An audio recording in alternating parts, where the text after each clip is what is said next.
ठीक है, हेडिंग डाल लो, voltage classes and nomenclature.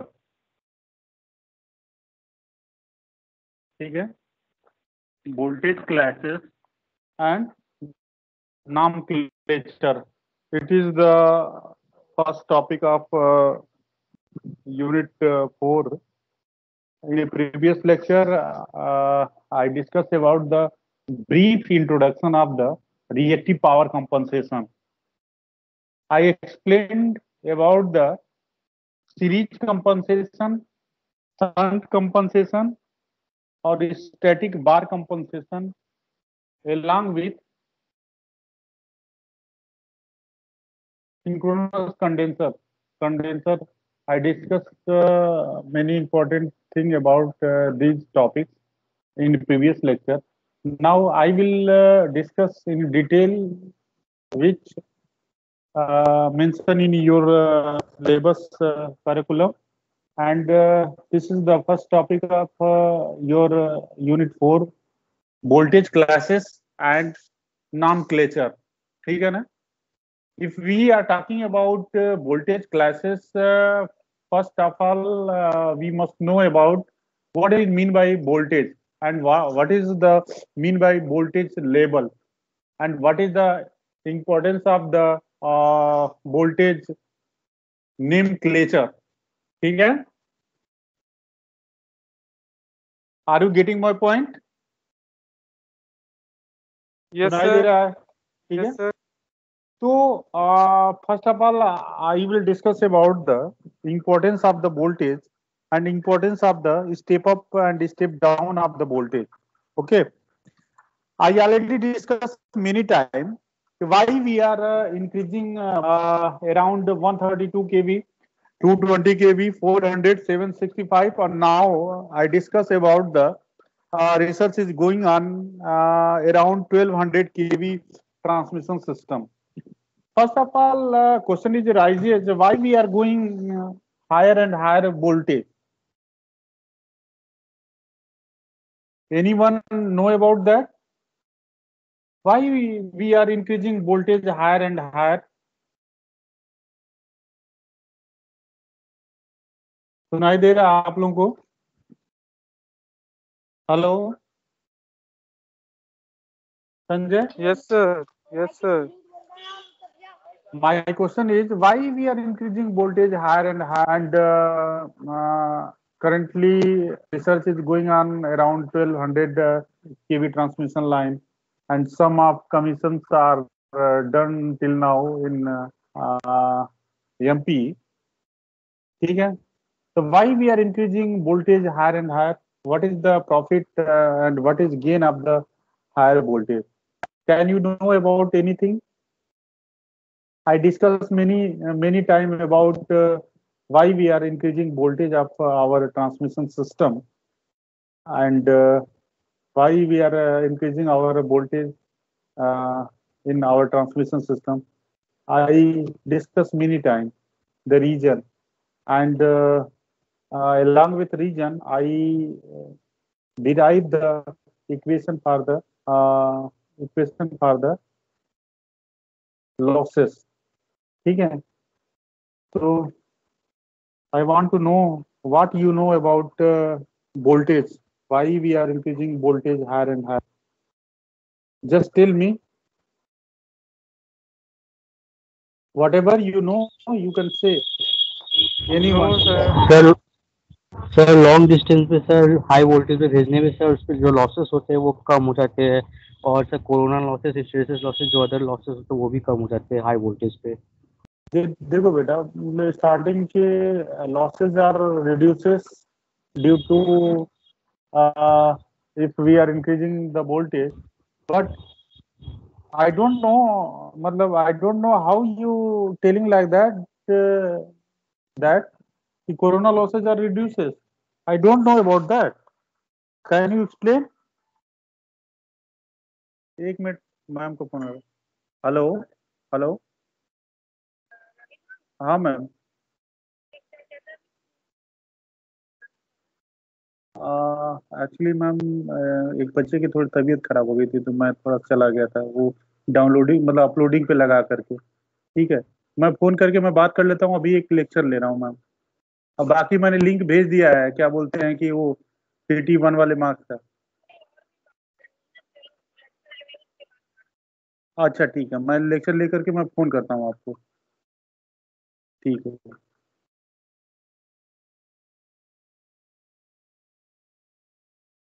Hello, आवाज सुनाई दे रही है? Hello. Yes, sir. Yes, sir. Hello Sanjay. हाँ ठीक है। Yes, अब sir. बेटा उन्होंने जो बताया है कि लॉसेस रिड्यूस करने के लिए हम वोल्टेज बढ़ाते हैं, करीब ने बोला। दूसरा जो है इन्होंने बताया कि कोरोना लॉसेस को रिड्यूस करने के लिए वोल्टेज, क्योंकि बेटा corona loss critical destructive voltage का नाम तो सुना ही है। जैसे क्रिटिकल डिस्ट्रक्टिव वोल्टेज पे हमारा उस वोल्टेज रेंज तक पहुंचता है तो हमारा कोरोना स्टार्ट हो जाता है। जब कोरोना स्टार्ट होता है तो उसके में जो है लॉसेज, कोरोना लॉसेज होना शुरू होता है। तो कैसे आप बोल रहे हो कि नहीं हम जो है वोल्टेज को इंक्रीज करेंगे तो कोरोना लॉसेज रिड्यूस होगा? हम ये मान सकते हैं कि लाइन लॉसेज जो है, जो I/R लॉसेज है, उसको हम रिड्यूस कर सकते हैं by increasing the voltage of the transmission system, but we are not decreases the corona losses. Only one method of the reducing corona losses, if we have to use DC transmission line, then we can reduce corona losses. Whenever we are using AC alternating current, corona loss must be there, वहां पे होगा corona loss.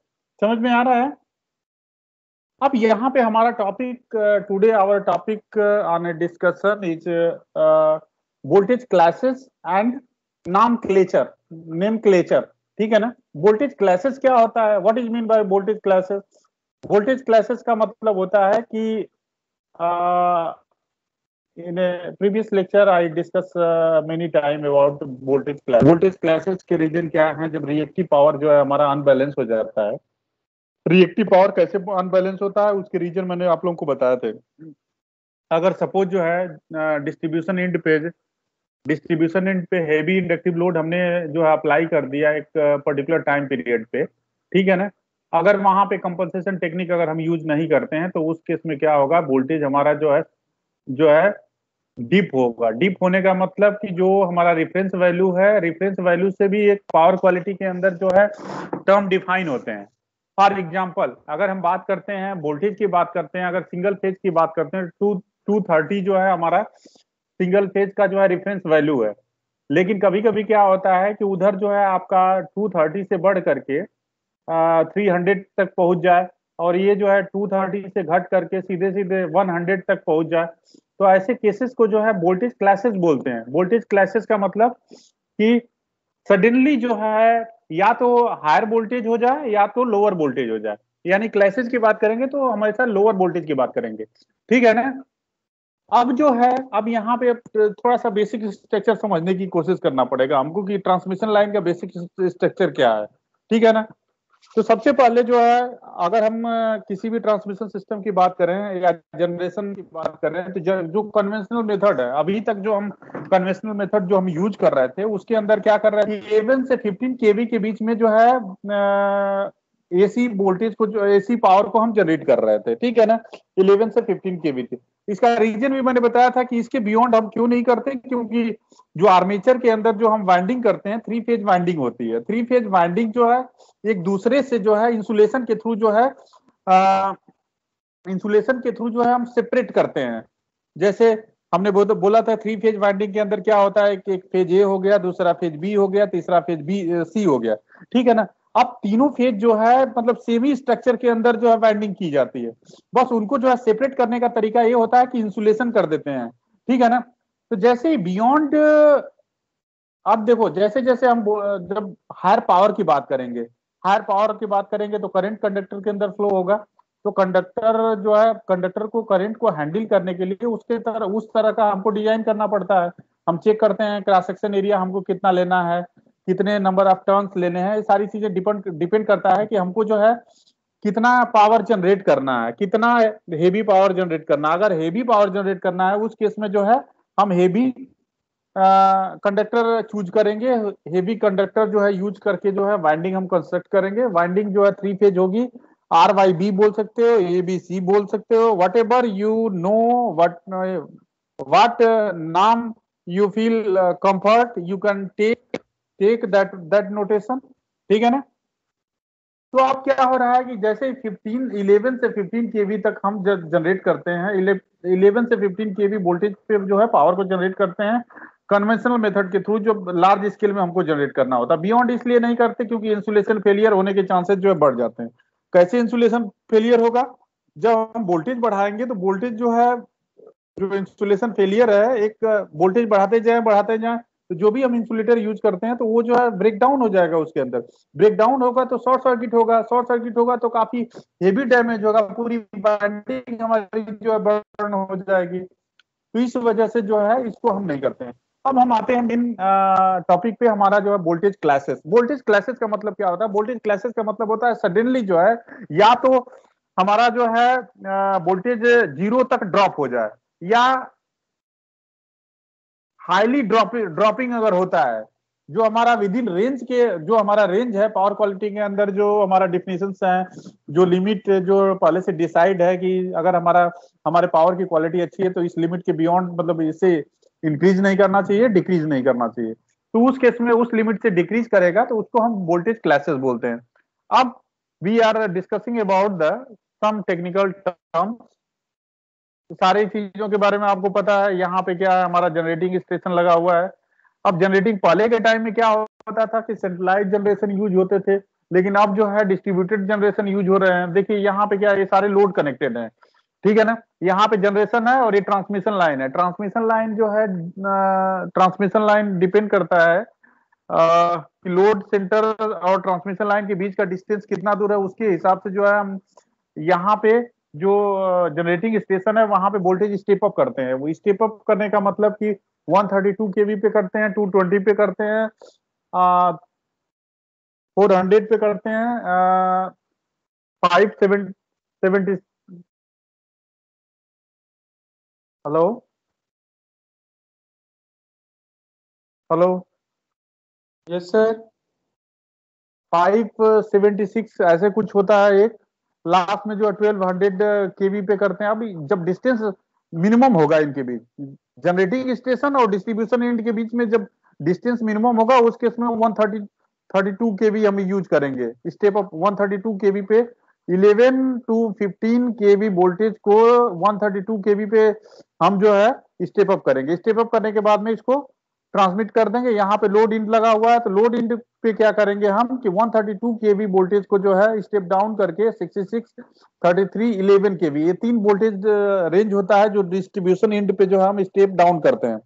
अगर heavy industry लगी हुई तो वहां पे जो है 66 केवी पे हम ट्रांसमिशन कर देंगे। अगर उससे जो है थोड़ा सा लोअर रेंज में इंडस्ट्री लगी हुई है तो 33 केवी लाइन जो है हम उस इंडस्ट्री तक जो है सेंड कर देंगे। अगर उससे बिलो है तो 11 केवी लाइन जो है हर जगह हम ट्रांसमिट करते हैं। डोमेस्टिक यूजेज के लिए भी 11 केवी ट्रांसमिशन लाइन यूज करते हैं, ठीक है ना। अब 11 केवी लाइन को जो है जब डिस्ट्रीब्यूशन एंड पे कैसे हम यूज करते हैं, उसको यूज करने के लिए ट्रांसफार्मर यूज करते हैं। ट्रांसफार्मर कौन सा यूज करते हैं? ट्रांसफार्मर जो है 11 टू 440 की 11 केवी टू 440 वोल्ट में कन्वर्जन के लिए हम करते हैं, ठीक है ना। तो this is the basically this is the architecture of the our electrical system, ठीक है ना। अब जो वोल्टेज क्लासेस होते हैं, वोल्टेज क्लासेस कहाँ पे अकर होगा? Voltage classes is occurring at the distribution end, ठीक है ना।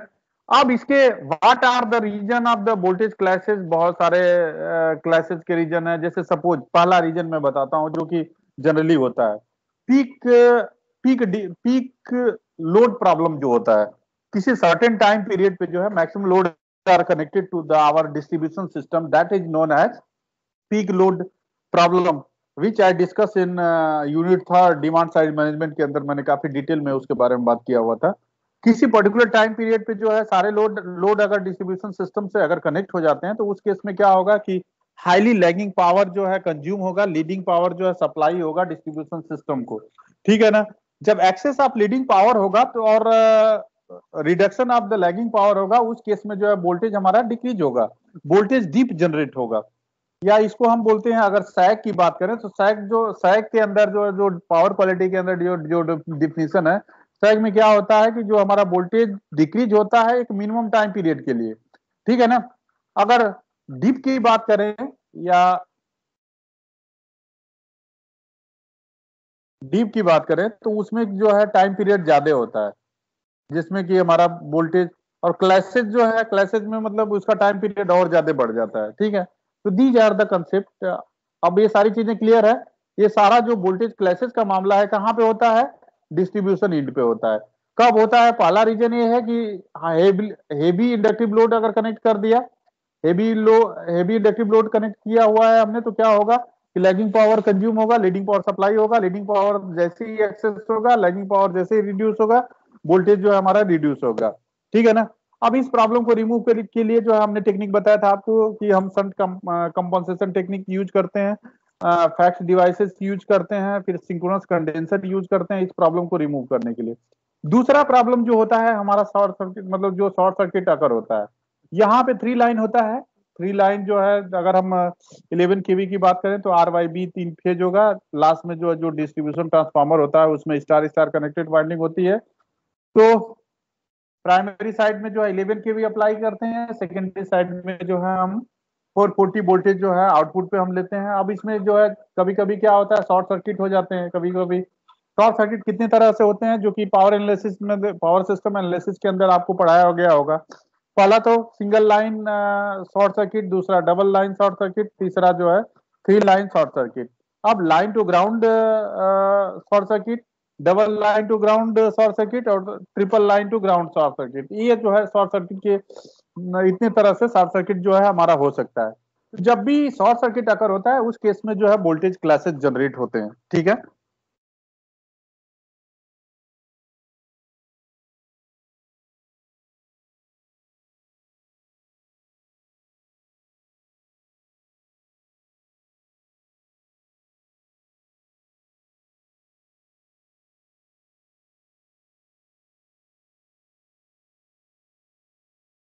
अब देखो इसमें क्या होता है, requirement of the good distribution system.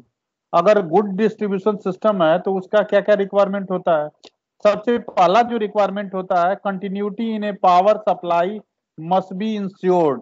अगर हम जो है, अगर हमको अच्छा डिस्ट्रीब्यूशन सिस्टम अगर डेवलप करना है तो सबसे पहले ये हो कि पावर का इंटरप्शन जो है नहीं होना चाहिए, कंटिन्यूअस पावर का जो है सप्लाई होना चाहिए। दूसरा जो है, voltage must not vary more than the prescribed limit 75%।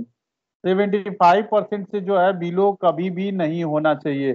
वही मैंने बताया था ना कि एक रेंज होगा पावर क्वालिटी के अंदर जो है, मतलब डिफाइन किया गया है हर क्वांटिटी का वोल्टेज क्या होना चाहिए, उसका जो है वेरिएशन लिमिट क्या होना चाहिए, करंट क्या होना चाहिए, उसका वेरिएशन लिमिट क्या होगा, फ्रीक्वेंसी क्या होगा, उसका वेरिएशन लिमिट क्या होगा, सारी चीजें डिफाइन होती हैं। Efficiency of the line, efficiency of the line must high as possible. Efficiency जो है हमारा हाई होना चाहिए। इसको जो है मैंने स्टार्टिंग में कंजर्वेशन ऑफ द एनर्जी में भी मैंने पढ़ाया था कि अगर हम सारे इक्विपमेंट को हायर एफिशिएंसी पे जो है अगर ऑपरेट करते हैं तो हमारा जो है प्रॉफिट मैक्सिमाइज होगा, लॉसेज जो है रिड्यूस होगा, ठीक है। दूसरा जो है हमारा safe from consumer point of view, consumer point of view से जो है सेव होना चाहिए। लास्ट जो है, labour should not affect the appearance of locality, locality से जो है लेबर के ऊपर कोई इफेक्ट नहीं होना चाहिए। Line should not be overloaded, line को जो है हमको कभी भी ओवरलोडेड नहीं करना चाहिए। तो ये these are the basic terms which is widely used for any distribution system या any power system, ठीक है ना। and our topic voltage classes is the part of the voltage must not vary more than the prescribed limit 75%, ठीक है। यहां तक समझ में आया सबको। Hello hello, Yes, sir. Yes, sir. ठीक है, मैं एक बार अटेंडेंस ले लेता हूँ, बाकी लोग कहाँ हैं। देखिए बेटा, आप लोग का अटेंडेंस जो है शॉर्ट हो जाएगा जब भी मैं मतलब क्लास जो मेरी हो तो रेगुलर जो है एक बार अटेंड कर लीजिए आप लोग, ठीक है ना? नहीं तो फिर दिक्कत हो जाएगी, क्योंकि अभी अटेंडेंस बहुत शॉर्ट है सारे लोगों का, मैंने कंपाइल किया हुआ है। समझ में आ रहा है सारे लोग? हेलो? और कभी भी जो है अगर मान लीजिए मेरी क्लास अगर छूटती है तो उसमें आपको घबराने की जरूरत नहीं है, मैं जो है उसको जो है इंगेज कर लूंगा 8 बजे से पहले पहले, ठीक है? तो पैनिक नहीं ओके होना है सर। आप लोगों को, आप लोगों को पैनिक नहीं होना है इन सारी चीजों में, ठीक है? अब तो फिर आगे हम बढ़ते हैं इसमें।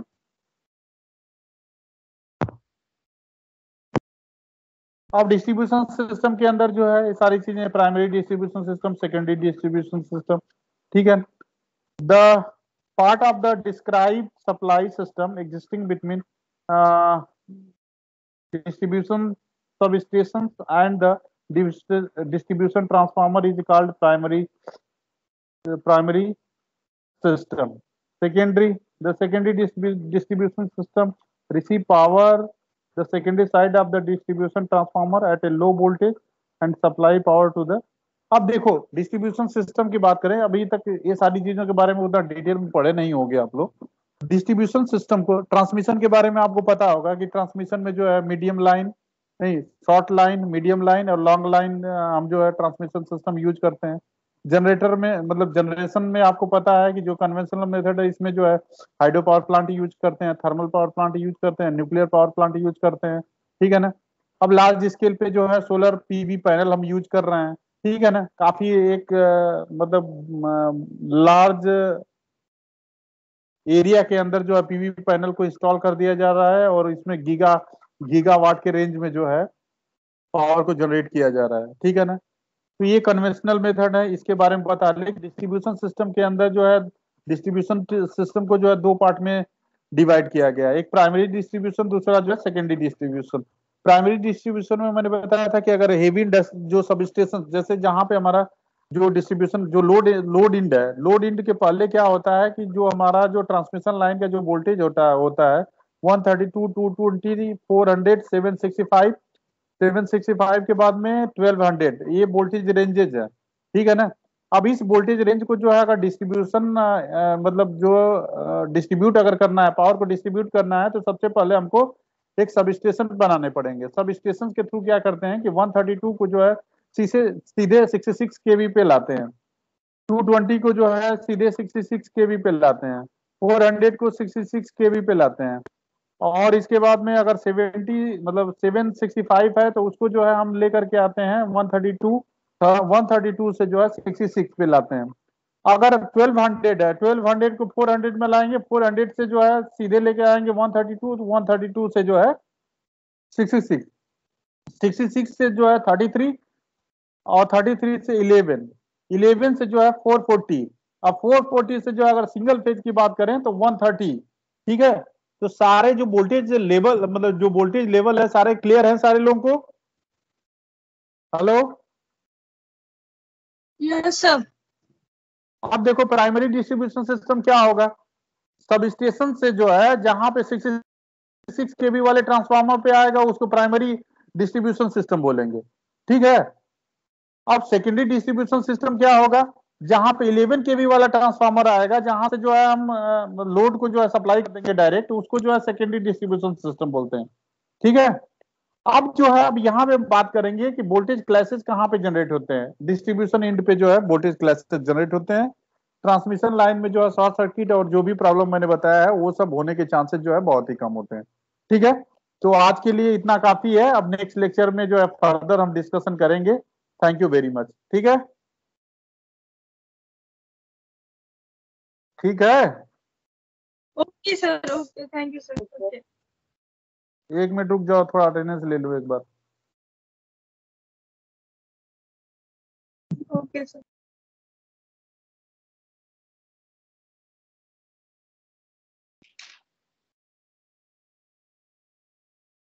रिकॉर्डिंग हो रही है ना? चलिए ठीक है, thank you. Okay, thank you sir.